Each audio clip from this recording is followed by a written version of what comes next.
Oi, eu sou a Emily e hoje eu vou apresentar um breve resumo sobre as informações penais segundo a doutrina de Rogério Grego. É, Especificamente em foco nos crimes unissubjetivos, plurissubjetivos e concurso de pessoas. Bom, o primeiro temos os crimes unissubjetivos, que são aqueles que podem ser cometidos por uma única pessoa. Um exemplo é o crime de furto, que está previsto no artigo 155 do Código Penal, onde, nesse caso, a atuação é de uma pessoa é suficiente para configurar o crime. Já os crimes plurissubjetivos exigem a participação de várias pessoas ou mais de algumas pessoas para que se configure. Um exemplo é o típico da associação criminosa, que está no artigo 288 do Código Penal, que para esse crime exista, é necessário que pelo menos 3 pessoas se associem com a intenção de praticar delitos. E por fim, o concurso de pessoas, que temos a colaboração de 2 ou mais pessoas na prática de uma mesma infração penal, que significa que os indivíduos agem em conjunto para realizar um crime. O Código Penal aborda esse tema no artigo 29, estabelecendo que cada um dos envolvidos responde conforme a sua culpabilidade, ou seja, cada pessoa é responsabilizada de acordo com seu grau de participação e intenção no ato do criminoso. Bom, esses conceitos são essenciais para compreender como o direito penal ele categoriza e trata diferentes formas de participação em um crime ou mais crimes. Foi isso. Olá, sejam todos bem-vindos. Meu nome é Herta e hoje vamos explorar um tema importante no direito penal: os requisitos para o concurso de pessoas, baseado no capítulo 36 da doutrina de Rogério Grego. Vamos entender o que configura o concurso de pessoas e quais os elementos são essenciais para a sua caracterização. No direito penal, o concurso de pessoas ocorre quando 2 ou mais pessoas participam de um crime, mas, para que essa participação seja considerada concurso, é necessário que alguns requisitos estejam presentes. O autor destaca que esses requisitos de forma bastante clara. Primeiro, precisamos de uma pluralidade de agentes, ou seja, mais de uma pessoa envolvida em uma pluralidade de condutas, já que cada participante precisa praticar um ato que contribua para o crime. Não é necessário que todos pratiquem exatamente o mesmo ato, mas que todos contribuam para que o outro requisito, que é a conduta de cada agente, tenha uma relevância causal. Em outras palavras, a ação ou omissão de cada participante deve contribuir de forma efetiva para o resultado.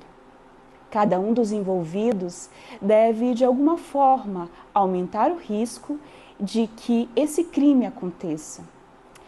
Esse talvez seja um ponto mais interessante e essencial, que existe um vínculo subjetivo entre o agente, ou seja, uma concordância de vontades. Todos os participantes precisam estar conscientes da sua atuação em conjunto e devem concordar com a prática do crime. A unidade de fato é tipo penal. Por fim, é preciso que todos os envolvidos contribuam para um único crime, mesmo que cada agente atue de forma distinta. O concurso de pessoas só ocorre se a prática convergir em um mesmo fato punível, como uma única imputação criminal. Se cada um estivesse praticando crimes distintos, não haveria concurso. Para concluir, O concurso de pessoas é um tema que envolve aspectos bem detalhados. Como vimos, o autor ele exige uma análise dos requisitos da pluralidade de agentes, relevância causal, vínculo subjetivo e unidade de fato. Com esses elementos, conseguimos determinar se há uma cooperação criminosa. Obrigado a todos e até a próxima. Um abraço. Olá, boa noite. Meu nome é Davi Zac. Vou falar sobre a teoria das pessoas de concurso. A primeira teoria é a teoria pluralista. Ela fala que cada participante que comete um crime distinto, né? Ou seja, um crime que envolve cada autor, ele comete um crime independente dos outros. Entende? É como se cada autor tivesse o seu próprio crime que cometeu, né? E recebe a própria pena. A teoria dualista, ela diferencia os autores de quem pratica o núcleo do crime, né? O principal do crime, e os que participam, os que auxiliam, que facilita o crime, entende? Assim como as pessoas que, de certa forma, essa teoria ela diferencia conforme a função de cada delito que a pessoa comete. A teoria monista ou a teoria unitária, ela entende que há um único crime, que todos os envolvidos respondem de acordo com a sua culpabilidade, sem distinção, independente do que tenha feito, entre o autor e o participando, sendo o crime considerado único para todos, entende?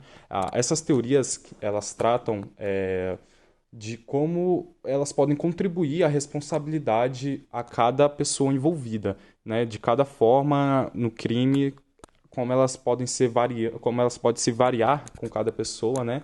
E como elas podem participar de cada momento no crime. A participação de cada um conta, e cada uma dessas teorias é muito importante para o direito penal.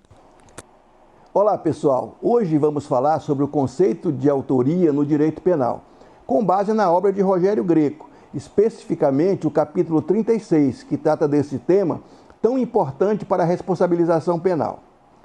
Segundo Greco, a autoria é uma das figuras centrais no direito penal, pois define quem realmente participa de um crime e, portanto, quem deve responder por ele.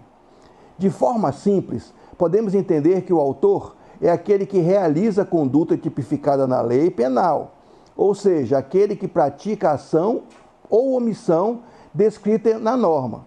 Contudo, a complexidade surge quando temos que distinguir o autor de outras figuras, como o coautor e o partícipe. Greco explica que a autoria pode ser classificada em duas principais categorias: a autoria direta e a autoria mediata. A autoria direta ocorre quando o indivíduo executa a conduta de forma pessoal e direta, sem intermediários.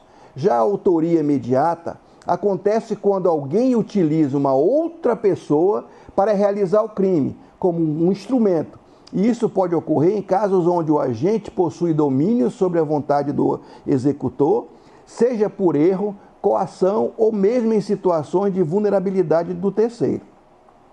O outro ponto relevante, abordado por Greco, é o domínio do fato, uma teoria que ganhou destaque a partir de Klaus Roxin, pois que é amplamente discutida no Brasil e incorporada nos estudos de Greco. Nessa teoria, o autor é aquele que tem o domínio final sobre o curso dos acontecimentos, ou seja, mesmo que não execute a ação diretamente, quem detém o controle sobre a realização do delito pode ser considerado autor, como em casos de chefes de organizações criminosas que ordenam ações específicas sem necessariamente executá-las. Por fim, Greco diferencia a autoria de participação. O partícipe, segundo ele, não tem domínio sobre o fato principal, mas atua auxiliando o autor, seja moralmente ou materialmente.